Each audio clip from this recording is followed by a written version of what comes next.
Haleluya. Nongeye kubasuhuza mu izina rya Yesu. Ni wa mukozi w'Imana Antoine ugarutse twayigize. Nari ngarutse muri wa mwanya mwiza wo kongera kuganira n'abakunzi banje ijambo ry'Imana. Reka rero dusome ijambo ry'Imana mu gitabo cya mbere cya Samueli ibice byaho 18. Dusome umurongo waho wa mbere tugere no ku murongo waho wa 4. Nuko Dawidi amaze kuvugana na Sawuli, umutima wa Yonatani uhera ko ubagati gakubiranye n'uwa Dawidi, kandi Yonatani akamukunda nk'uko yikunda. Maze uwo munsi Sawuli ajyana Dawidi we, ntiyamukundira gusubira kwa se ukundi. Bukeye Yonatani na Dawidi basezerana isezerano, kuko yaramukunze nk'uko yikunze.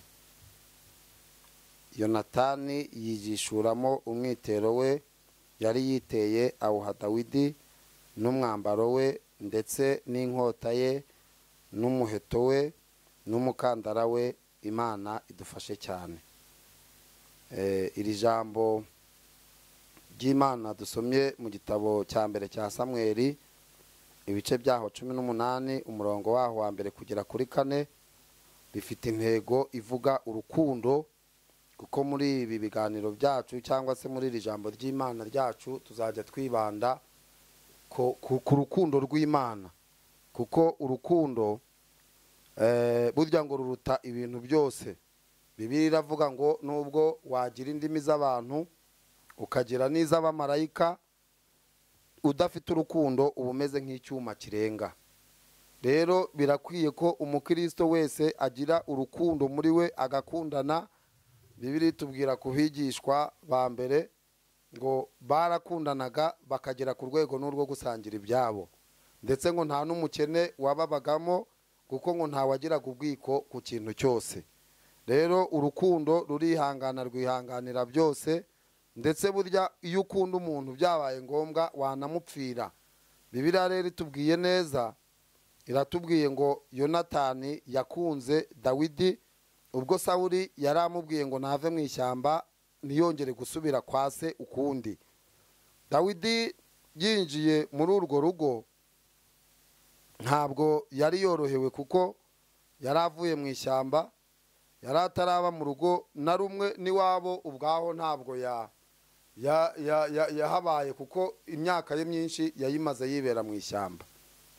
Ariko uwo munsi nyine agirirwa umugisha w'uko umwami amubwiye ngo nave mu ishyamba aze mu rugo rw'ibwami.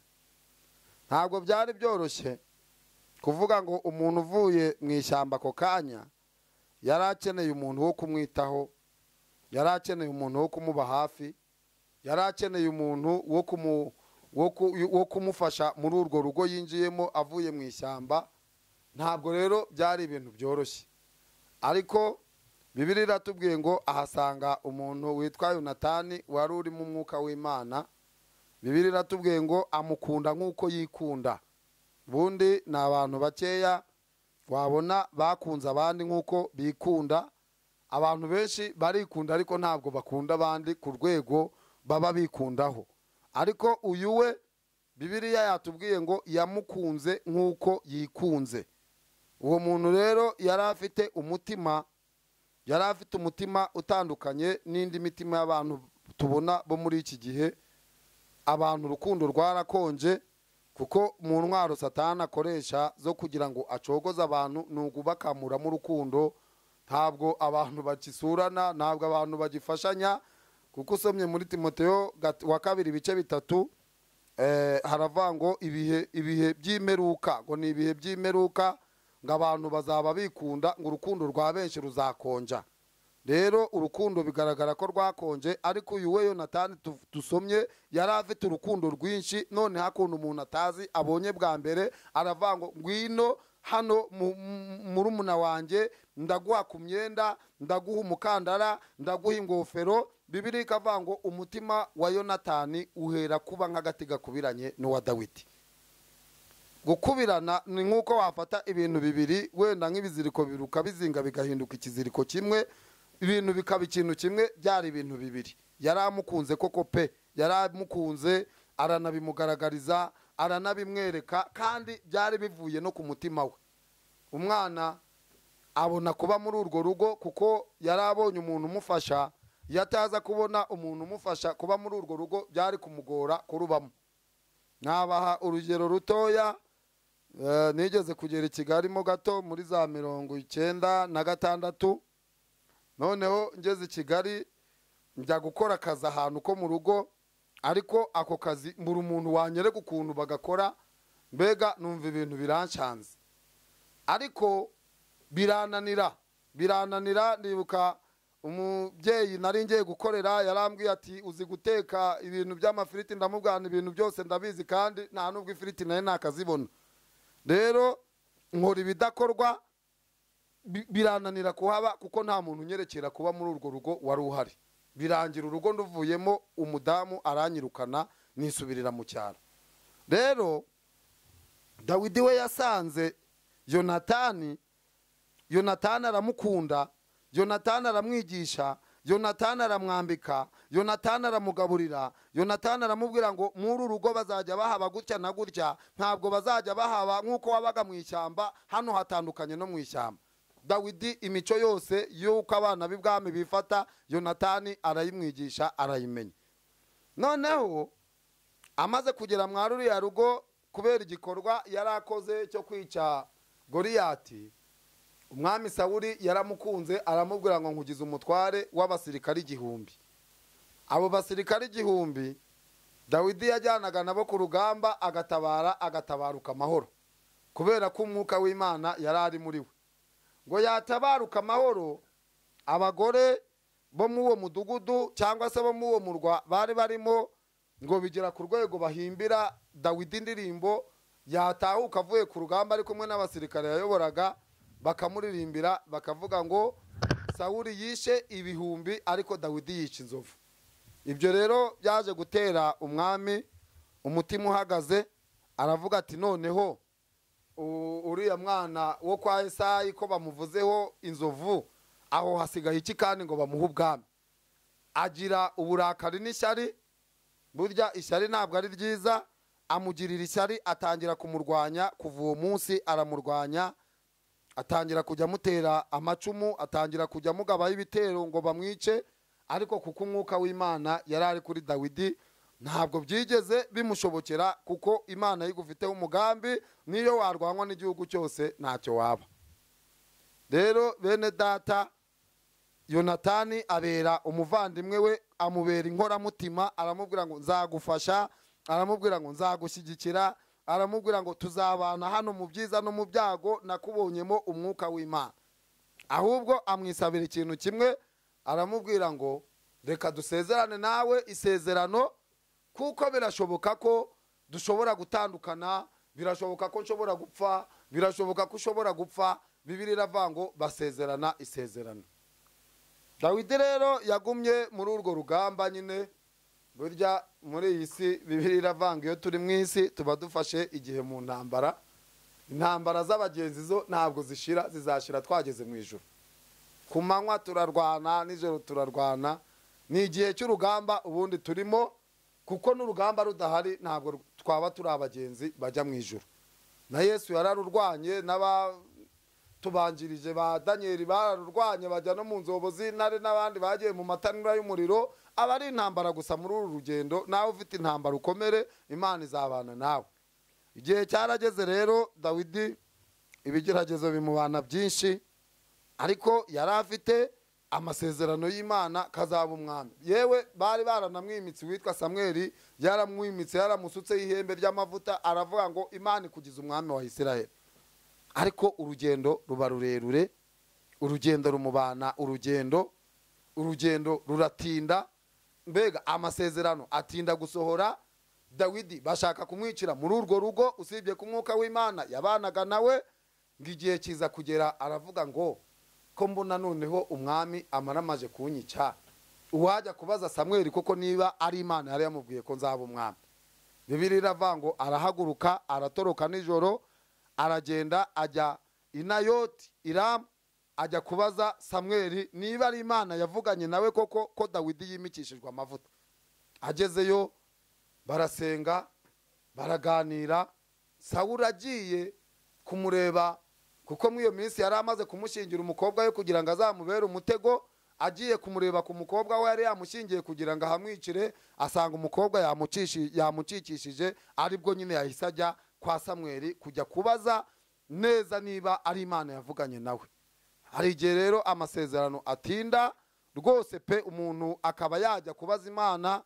Nanjye nigeze kugira ikigeragezo gikomeye cyane muri za 2008 na 2007, njya kureba umuntu ngo tujyane mu butayu ari nijoro njye kubaza Imana ibyo yambwiye koko kizabisohoza, kuko nari ngeze mu bigeragezo bikaze, ndafite aho kuba, ndafite icyo kurya, ariko nzi ko Imana ivuga. ndavuga ngo reka njye kuyibaza ko Imana izanyubakira urugo nanjye nkaba umugabo mu mujyi wa Kigali. Ndagenda ngezeyo sanga uwo muntu yarayiviriye Bugande, yari umuhungu w'inshuti yanjye, yazanye nido, yazanye amafaranga arayanyereka, yazanye imiceri, yazanye ibintu byose. Arambwira ati rero ngewe ntabwo najya mu butayu, ndabona n'imvura ikubye, nta n'icyo njya gusaba, amafaranga ndayafite, mfite ibiryo, dore nido, dore ahantu ntuye muri quartier nziza, ubundi wowe genda wowe ufite icyo ujya gusaba, tubundi Imana ko njya mbona usenga buri munsi, kuki Imana nta n'ikigwa nta n'ikigukorera. Icyo gihe hari yabaye mu masaha 5 z'ijoro. Ndagenda njya mu butayu ahantu bitaga mu Gihubira, mu mubanda ukomeye mu ishyamba rya Rukokoma. Mbagera nka saa 6 kubera no kugenda mpuzagurika ari nijoro mu gicuku ntaze n'inzira neza. Maze kwijira ishyamba, imvura isangamo iranyagira, ariko ndavane niyo yanyagira Imana iragira ikimbwira.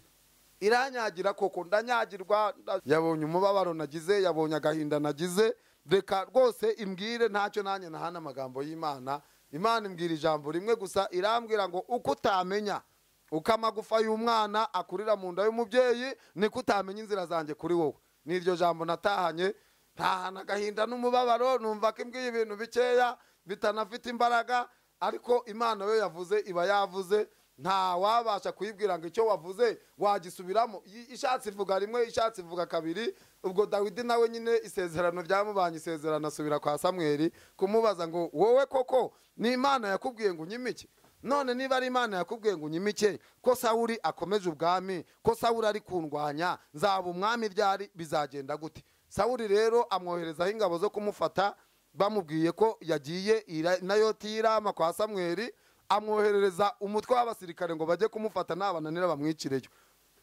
Ngo barahaguruka bagiye, bagezeyo barahanura, Imana irabakoresha barahanura. Bagome bari baje gufata Dawidi, bahageze barahanura, baravuga ngo Dawidi we, Imana ibyo yakuvuzeho kera n'uyu munsi iracyabihamye.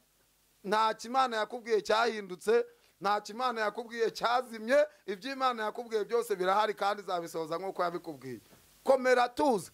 Abo ba mbere ni baba bakimutwaye. Umwami Sawuli yohereza ba kabiri, baraza bageze nabo barahanura, nabo baravuga ngo umwami, Imana iravuze ngo uzaba umwami wa Isiraheli, kandi ibyo Imana yavuganye nawe Imana izabisohoza. Ihangane nubwo uri mu rugamba, nubwo uri mu bigeragezo, ariko komera, Imana izagushyigikira muri uru rugamba urimo, izatanga ingabo nyinshi, ntacyo ababisha bawe bazagutwara. Sawuli abona nabo nibamuzanye, yohereza ba gatatu, nabo bahageze barahanura. Aravuga ngo ndabona aba basirikare ndi kohereza niba bari kubaha ruswa, niba biri kugenda gute, reka nihagurukire nigireyo. We ngo yigirayo n'umutwe ukomeye wa gisirikare. Agezeyo nawe ubuhanuzi buramufata, noneho ngo ahanura yambaye ubusa, akuramo imyenda, arahanura, aravuga ngo Dawidi wandujije gukiranuka, Imana izaguha ubwami, ubwami bwawe buzakomera, Imana izarwanya ababisha bawe, Imana yavuganye nawe ukiri umwana, ibyo yavuganye nawe iracyabihagaze, iracyabikomeje. Sawuli ahanurira Dawidi, aramubwira ngo umva uko Uwiteka avuga, amubwira ubuhanuzi bwose bw'ibyo Uwiteka yashakaga gukoresha Dawidi. Nawe asubirayo atamutwaye, ariko noneho Dawidi akomera umutima, aravuga ngo ntabwo Imana yakora ikintu kimeze gutya nta mpamvu. Aba bantu bose Imana ikoresheje, abasirikare ba mbere n'aba kabiri, aba gatatu na shebuja wa kane yize bose bagahanura, kandi abasirikare tutari tubazi mu mutwe y'abahanuzi, Sawuli tutari tumuzi nk'umuhanuzi. Ibi bintu nta kintu bihatse. Aravuga ati byanze bikunze nubwo ndi mu rugamba ariko nizeye ko urugamba ruzarangira. Muririmbyi yararirimbye ngo urugamba ruzashira twibere mu mahoro. Rero nawe ufite urugamba ukabona uri kurwana n'urugamba rutarangira, urugamba ruzashira twibere mu mahoro, intambara zizarangira twibere mu mahoro, ibiturwanya bizarangira twibere mu mahoro. Dawidi aravuga ngo none ubwo bibaye gutya, uyu munsi bakaba bansize, ejo ashobora kohereza abandi noneho bakanyica. Ariko aravuga ngo sinagenda ntagiye gusezera inshuti yanjye Yonatani.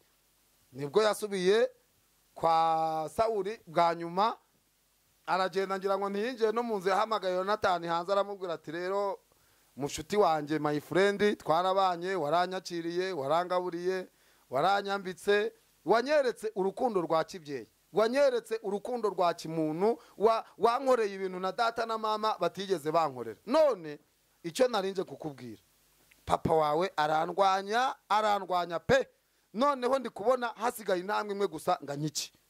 None ikintu cyari gitumye nza hano kugira ngo tuganire bwa nyuma, narinje kukubaza niba hari icyaha naba narakoze nkagikorera wowe, nkagikorera igihugu, nkagikorera papa wawe, kura inkota yawe unyiyicire, ndabyemera we sindi bukurwanya.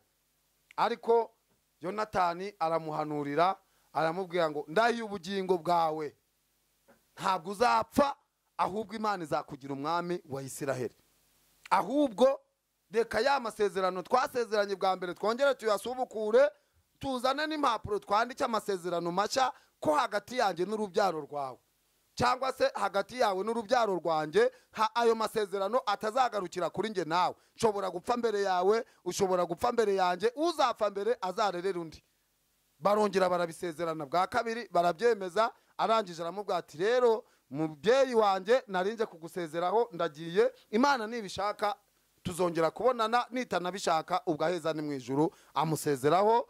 Aho niho Dawidi yinjiriye ubuzima bw'inyeshyamba, ahita yinjira ubuzima bw'inyeshyamba, abinyeshyamba. Sawuli amugaba ibitero byinshi, ariko Imana igenda iba mu ruhande rwe, Imana igenda imushyigikira, Imana igenda imukiza umubisha we wamurwanyaga inshuro nyinshi, akamutega imitego ndetse igategurwa. Dawidi akafata intwaro umwami yamugabye haje kumwicisha, akazimwambura, akamuhamagara, akamubwira ati wari waje kunyica, ariko ngewe Imana yasize ubugingo bwawe mu maboko yanjye, ntabwo nakwishe. Sawuli akavuga ati Dawidi mwana wanyu ndushije gukiranuka. Mbega Dawidi yahuye n'urugamba rurerure. Muri iyo minsi rero Dawidi ari inyeshyamba, yarashonje. Wowe usonza nonaha ntabwo gusonza aribwo bije. Muzi ko yashonje umunsi umwe ajya kwa Nabali, ajya gusaba ibiryo ngo bamuha agatama ko kurya, yarashonje ameze nabi. Ageze kwa Nabali aramutuka, aramubwira ati mugende mubwire uwo mwene Yesayi ko namuzi, nta umuriye nawe, nta n'intama yanjye muha mumubwire agende ko namuzi. Arataha, atahanye umujinya n'umushiha, aravuga ngo Nabali agomba gupfa. Ariko umugore we yikubita imbere ya Dawidi amusaba imbabazi. Iryo joro bararokoka. Muzi ko ubuzima bwamukomeranye, akajya ku mwami bita Akishi, uwo yiciye intwari ye Goliyati. Agezeyo abasirikare barindaga Akishi bamubonye bati dore wa muntu wishe intwari yacu Goliyati. Baramufata, bamufata amatekwa, ariko umwuka w'Imana mukoreramo. Akishi agiye gutanga itegeko ngo bamwice, yigira umusazi, arahoboba, ati nkonda, aravugishwa. Bati rero uyu muntu ni umusazi. Umwami aravuga ngo ninde ababwiye kunzanira umusazi mu rugo? Bati rega se twe twamuzanye, twari tubonye yizanye. Bati mujugunye upfa mu gishanga agende, ntabwo nabatumye umusazi mu rugo rwanjye, nta basazi basarira hano. Dawidi ahikura gutyo. Yarageragejwe cyane kugera ku urwo rwego. Aho rero niho igihugu cya Isiraheli cyaje giterwa n'Abafilisitiya. Baza bafite imbaraga kuko Imana yari bakinguriye, baraza batera igihugu. Sawuli yohereza ingabo zirapfa, yohereza izindi zirapfa, yohereza izindi zirapfa. Nawe ubwe arimanukira, ageze ku rugamba nawe arapfa. Yonatani umuhungu we w'imfura arapfa, abakurikira Yonatani barapfa. Igihugu gihinduka umwirare, ibibazo biravuka, abasirikare bakomeye barapfa, intambara irakomera, igihugu gisa naho kigiye mu maboko y'Abafilisitiya. Aho ngaho rero niho byakomeye, urugamba rubura uwiruyobora, urugamba babura umwami. Noneho abaturage baza kuvuga batari ko nubwo igihugu kimeze gutya hari umuntu Imana yimikishije amavuta. Tubireba aho niho Dawidi yasukiweho amavuta ya kabiri. Amavuta ya mbere yari amavuta y'uruzerero. Ayo mavuta ya mbere agereranywa n'isezerano umuntu ahawe. Umuntu ahabwa amasezerano akayamarana imyaka 10, akayamarana imyaka 20, akazengera, agasonza, akambara ubusa, agakena, abantu bakamwita imburamumaro, abantu bakamwita imburamukoro, abantu bakamwita uwabuze icyo yakora. Ariko yari amavuta ya mbere nyine ugomba kwemera gukubitana n'uruzerero. Ariko bamusukaho amavuta ya kabiri, baramubwira ngo turabyemeye, turabikunze, turabishaka, uzaze utuyobore, udutegeke. Nibwo rero Dawidi atangiye guhuza igihugu. Za ntambara zose z'Abafilisitiya azinjiramo, arabarwanya, imitwe yose arayitsinsura, igihugu aracyagura, arongera afata igihugu akigira kimwe. Abantu bose batavugaga rumwe Dawidi arabunga, arabahuza. Arangije nawe yiyubakira inzu ye yo kubamo i Yerusalemu. Arakomera, bwa buzima bwose burarangira, ya mibabaro yose irarangira. Ndagira ngo mbwira abantu ko imibabaro izarangira. Nta joro ridacya, nta mvura idahita, nubwo wabona bwatinze gucya kubw'uburwayi cyangwa kubw'umubabaro runaka, ariko nta joro ridacya. Dawidi abona ryakeye, abona n'umwami aratambuka bakamupfukamira, aratambuka bakamuterera amasari, yibagirwa amacumu Sawuli yamuteraga, yibagirwa ibihuru yararaga amarana n'ibisimba, yibagirwa amadubu yarwanaga nayo n'intare. Ibyo byose arabyibagirwa, arubaka, arakomeza, abyara abakobwa n'abahungu, ashaka abagore benshi amagana n'amagana, kuko bavuga ko Dawidi yatunze abagore bagera muri 900. Abo bose arabazana, aradamara, arakora umudugudu. Arangije rero yibuka isezerano yasezeranye na Yonatani. Ntabwo yabaye umuntu wibagirwa. Hari abantu benshi bakira bakibagirwa, nabo babanye. Mperutse guhura n'umuntu twasenganaga, twagendanaga imisozi, ngo yabaye aposo. Ngiye kumusuhuza yanga kunsuhuza, mbona amaye cese nayimbera inyuma, adashaka ko ahari abantu babona ko tuziranye. Sinzi icyo cyabimuteye, kuko nanjye nabonaga ndasuzuguritse cyane, ariko arasuzugura, aranabinyereka. Cyokoze twongeye guhura nambaye indi myenda itari y'akazi, none harampobera. Ndavese abantu bakunda imyenda, abantu bakunda uko umuntu yambaye, biranyobera. Ariko Dawidi we ntabwo yibagiwe. Arangije aravango, ninde muntu wamenya amakuru yo kwa Sawuli, niba ari umuntu wo kwa Sawuli ukiriho, ngo mugirire neza ku bwa Yonatani. Yonatani yari yakoze umurimo wo kumwakira, amukiza amacumu ya Sawuli. Baramubwira ngo hari Siba uwahoze ari umugaragu wabo, n'ubundi ni uhinga ari amasambu yabo. Tujya twumva avango hari akasigaye kabo ngo kaba ngiro de bare, ngo kwa Makirimwe na Miyeri, aho ntituhazi, ariko twumva Siba bivuga. Rero nyagasani mwami, mwahamagara Siba mukamubaza. Umwami ahamagara Siba, aramubaza ngo ni we Siba? Undi aramusubiza ati ni njyewe nyagasani. Ibintu ngiye kukubaza urabinsubiza? Ati ndabigusubiza mwami. Aramubaza ati nta muntu wo mu muryango wa Sawuli wasigaye ngo mugirire neza y'Imana ku bwa Yonatani? Siba aravuga ngo hasigaye umwana umwe wa Yonatani, ngo ariko yaremaye ibirenge. Byukuri ntabwo umwami yaramubajije uremaye cyangwa utaremaye, yaramubajije niba hari uwasigaye. Ariko kuko Siba yari yifitiye agahinda, avuga ati ahari ari amasambu yanjye nabohoje bagiye kuyanyambura, atangira kuzana iby'ibirenge nuko ibirenge byatambamye. Ariko umwami aramubwira ngo mugende mumuzane, mubone hano, ndashaka gusohoza isezerano nasezeranye na papa we.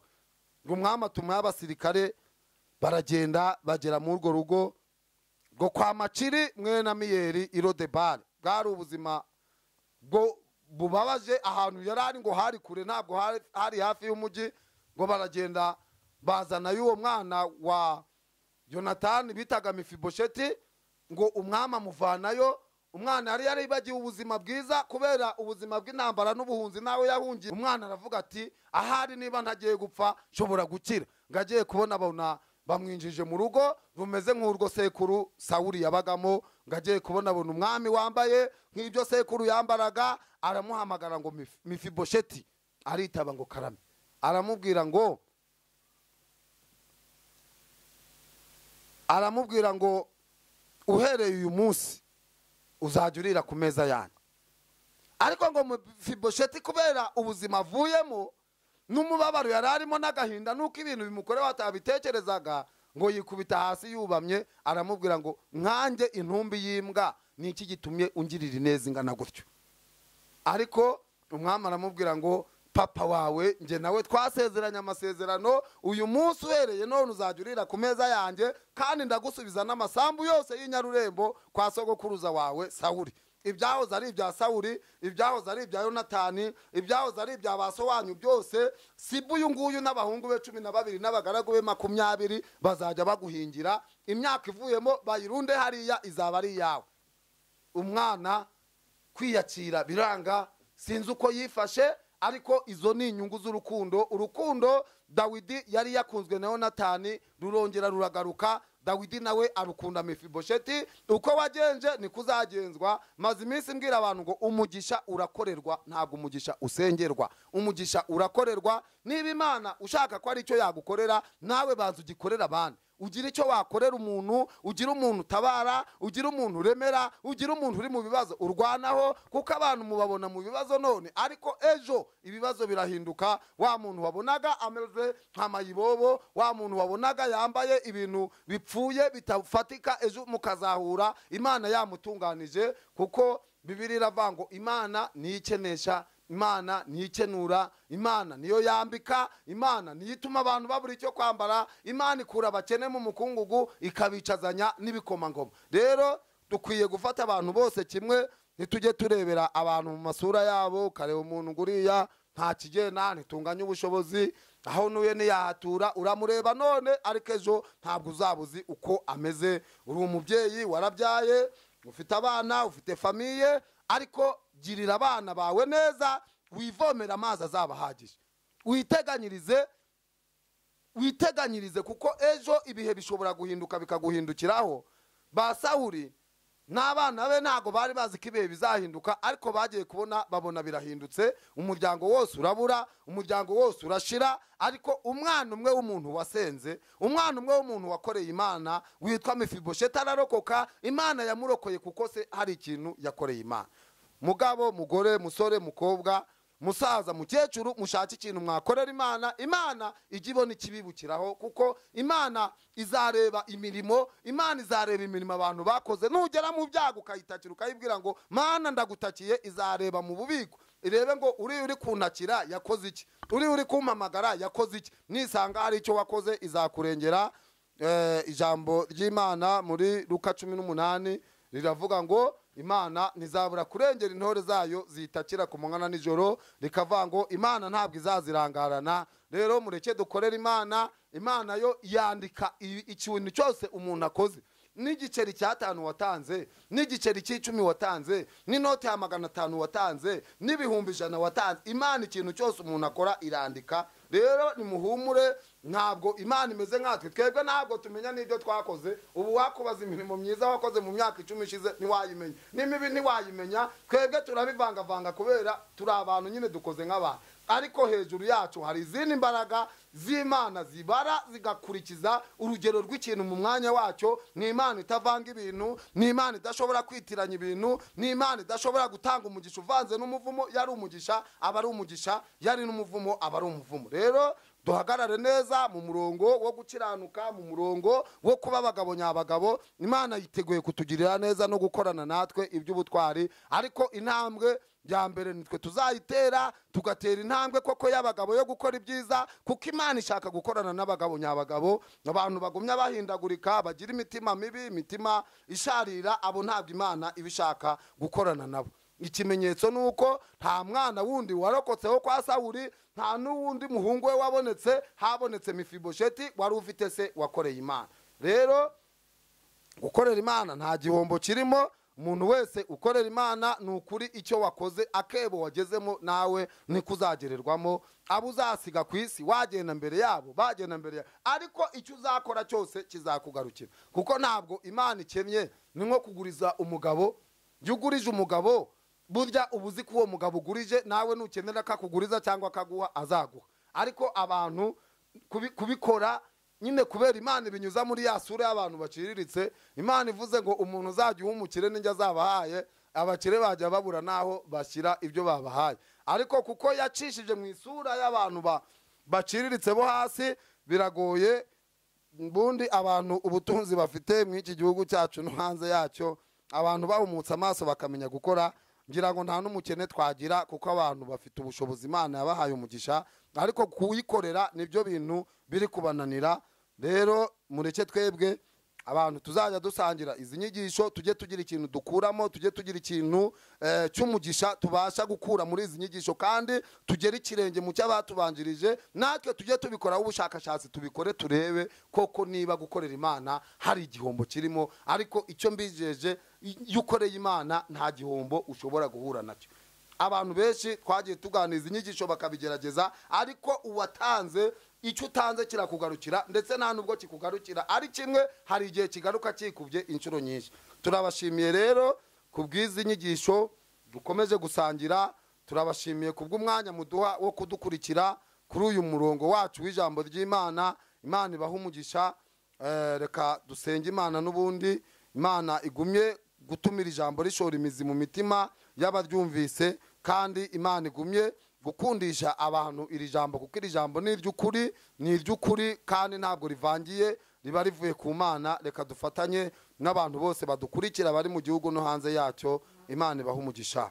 Turagushimiye Mana kubw'ijambo ryawe ry'urukundo, jambo ryiza ko Dawidi yakundanye na Yonatani, umutima wabo ukaba hagati gakubiranye, ndetse Yonatani akamukunda nk'uko yikunda. Ariko igihe cyarageze, Yonatani umugororera ingororano z'ibyo yakoze, nubwo atari we wabihawe, ariko wabihaye Mefibosheti, umuhungu we wamukomokagaho, kubw'igikorwa cyiza cy'urukundo ise yari yakoze. Abanyarwanda ndabasengeye ngo ufungure imitima yabo, bakundane kandi bagira urukundo, bafasha abababaye, bafasha abarwaye, bafasha abari kwa muganga, bafashe abari mu nzu z'imbohe, bafasha abarushye n'abaremerewe, imfubyi n'abapfakazi. Utanye imbaraga z'umwuka wera mu itorero, mu gihugu, abantu bose bakugarukira, bamenye kugukorera no kubitsa mu ijuru aho inyenzi n'ingesi bitagera. Urakoze kufunguye imitima yacu mu izina rya Yesu Kristo, amena. Turabashimiye rero. Birashoboka ko hari uwagira icyo yadusobanuza muri iri jambo ry'Imana, cyangwa icyo yashaka kutubaza, cyangwa uwakumva ko twamusengera by'umwihariko, twamuha nomero zacu yabasha kudukurikiraho, kuduhamagaraho ni 078 31 36 234 078 31 36 234. Imana ibaha umugisha mu izina rya Yesu, amina.